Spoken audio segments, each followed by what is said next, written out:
The twilight haze settled over my 10-acre farm in Lakeview Pines, where my modern barn stood like a fortress for my life's work. I'm Caleb Morgan, a retired large animal veterinarian specializing in bovine genetics, and my pride is Titan, a 3,000-pound Charolais bull worth more than the beige McMansions creeping into this once rural corner. My land, an anomaly among the suburban sprawl, was my sanctuary, with a barn designed for Titan's comfort, not parties. But Vivian Holt, the HOA's self-appointed queen, had other plans. After I refused her summer heritage gala in my barn, she ignored my warnings, plastering flyers claiming my property as her venue. When she led a crowd onto my land, thinking she could bully me into submission, I let Titan deliver a lesson in boundaries. By the time it was over, Vivian's reign was a soggy, smelly ruin, and the neighborhood would never be the same. Lakeview Pines was a quiet blend of old farms and new estates, tied to an HOA that once stuck to road maintenance.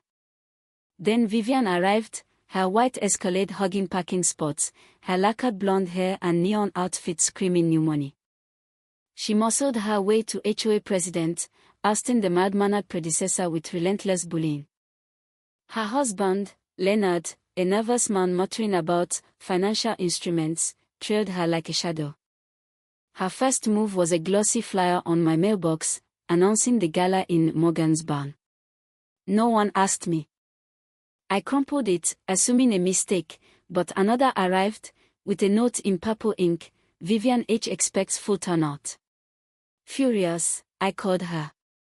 Vivian, my barn's a working facility, not a party venue, I said. Titan's there are 3,000-pound bull. Her voice was shrill. It's perfect for our rustic charm. The community expects it. I cut her off. It's my property. No event. Check the deed. She scoffed. You're being selfish. The HOA has rights. I hung up, my warning clear, but Vivian lived in a world where her whims trumped laws. A week later, a banner appeared on my gate marked, private property, no trespassing, proclaiming, future site of the summer gala, thanks to Caleb Morgan. I sliced it down and marched to Vivian's McMansion.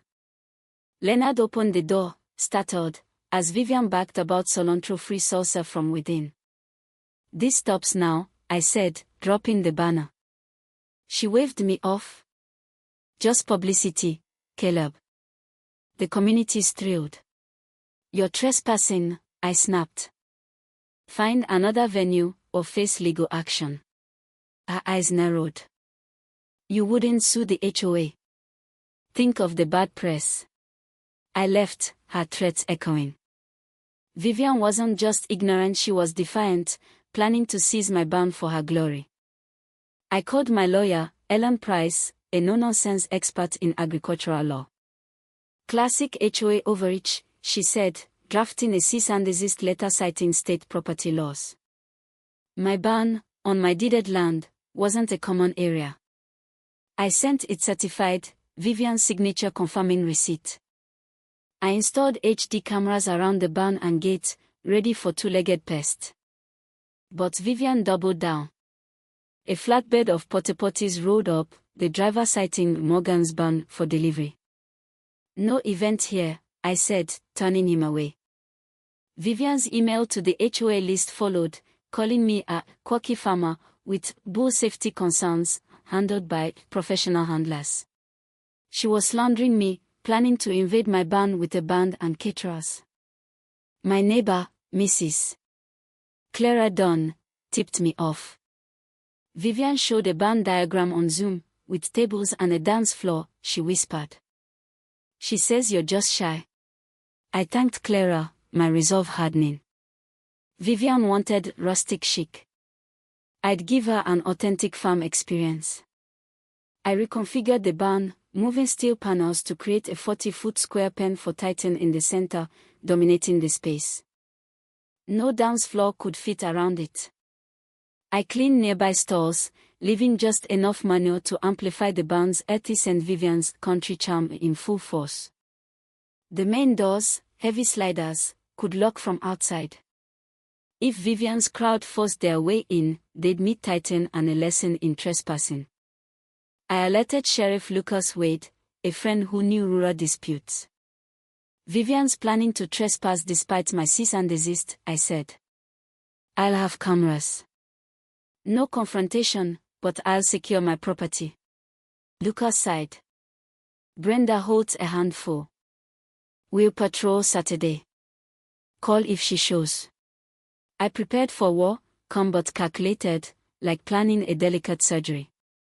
Saturday, 6:55 p.m., Vivian's Escalade led a convoy of SUVs. Guests in cowboy hats and pristine boots hesitated at my "no trespassing" signs. Vivian, in a ruffled denim dress, waved them forward. Don't mind the rustic approach. Caleb's waiting, she trilled. I blocked the barn door. You're trespassing, Vivian. Leave now. Her smile faltered. Don't be a spoilsport, Caleb. The gala's here. She shoved past, 20 guests following. I stepped aside, letting them surge in, then slid the heavy doors shut, locking them from outside. Through a side window, I watched chaos unfold. The barn's dim light revealed Titan, calmly chewing in his massive pen, his scent overwhelming. Guests froze, gasps turning to shrieks. Vivian, deepest in, gaped at Titan. What is that? She stammered. Your VIP guest, Baron von Biffy, I called. Safe in his pen, as promised. A woman screamed as Titan moved, a friendly rumble sounding like a threat to city ears. Guests pressed against walls, dodging the country aroma. Vivian yanked the door, screaming, "Let us out. This is assault." It's trespassing, I replied. I warned you. Sheriff Lucas arrived, deputies in tow. I unlocked the side door, explaining the cease and desist and Vivian's forced entry. Lucas, stifling a grin, entered. Evening, folks. Seems there's a misunderstanding about this property. Vivian raged, he trapped us with a beast. Lucas raised an eyebrow. You ignored a legal order and entered private land. That's trespassing. Deputies took statements, my cameras capturing Vivian's charge. Caterers, waiting outside, confirmed her orders. Guests, humiliated and reeking, glared at Vivian as they left. Lucas warned her of potential charges. No more contact with Caleb, he said. Vivian, disheveled, clutched Leonard's useless Bluetooth speaker, her gala a fragrant failure. The barnyard fiasco went viral. Clara shared my footage, dubbed Vivian's bovine blunder, sparking laughter and outrage online. Neighbors, once cowed, spoke out. She used my patio for a barbecue without asking, one said. Another recalled her rerouting kids to her house for Halloween. At an emergency HOA Zoom, guests turned on Vivian, demanding her resignation. Her community spirit excuse crumbled under the weight of her trespass. Within days, she stepped down, citing personal circumstances, and listed her house for sale. Ellen ensured the HOA faced liability, sending a letter outlining their exposure. The new board, led by a humbled guest, issued an apology and donated to an agricultural youth program in my name. Life returned to peace.